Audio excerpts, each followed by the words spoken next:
3 வார்த்தை பாருங்க. மன்னிப்பு, பிதாவினர்களை மன்னின்றாரு. 2ஆம் வார்த்தை என்ன சொல்றாரு? திருடர்களை நோக்கி பேசுறாரு.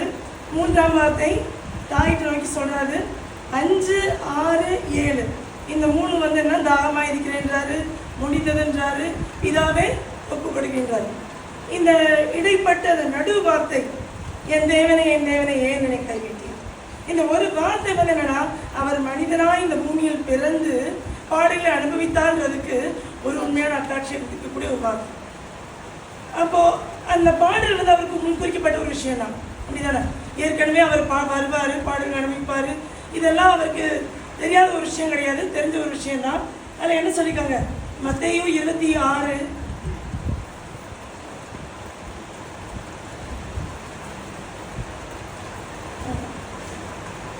மனுஷகுமாரன் 26-24 மனுஷகுமாரன் தம்மை குறித்து எழுதியிருக்கிறபடியே போகிறார்.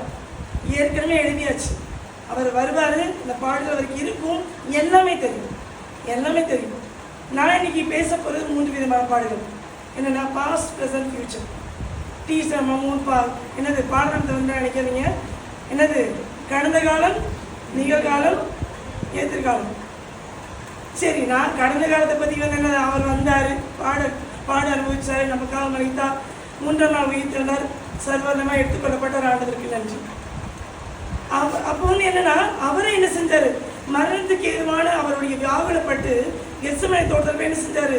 தன்னுடைய வேர்வை ரத்தமாக சிந்தி என்ன செஞ்சாரா? ப்ரேயர் பண்ணார். என்ன ப்ரேயர் பண்ணாரு?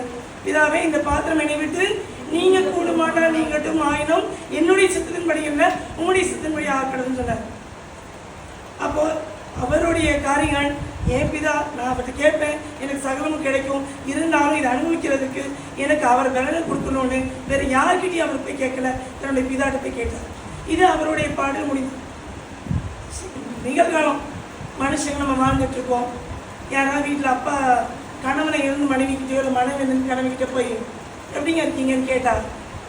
அவருக்கு என்னங்க நிம்மதியாக போய் சேர்ந்துட்டாருங்க, நான் தான் இங்கே பாட ஆரம்பிக்கிறேன். அந்த அம்மாவுக்கு என்ன நிம்மதியாக போய் சேர்ந்துச்சு, நான் தான் பாட ஆரம்பிக்கிறேன். நிம்மதியாக போய் சேர்ந்துட்டாங்கன்னு சொல்கிறீங்கல்ல, அந்த நிம்மதியை தேடி நீங்கள் போகிறீங்களான்னு கேட்டு பாருங்க. யாரும் சொல்ல மாட்டாங்க. அடுத்த வேலைக்கு சாப்பாடுக்கு இல்லாதவன்ட்ட போய் கூட, ஏன்பா நீ கஷ்டப்படுறியா, எங்கே கொண்டு போய் வச்சுருவாங்களோட பயந்து போய் சந்தோஷமாக இருக்கீங்கன்னு.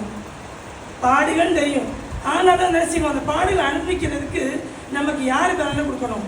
ஆண்டவர் பலனை கொடுக்கணும். அப்போ என்ன அப்படின்னா, இது நிகழ்காலம், மனிதர்களாக பிறந்து விட்டோம், பாடுகள் இருக்க தான் செய்யும்.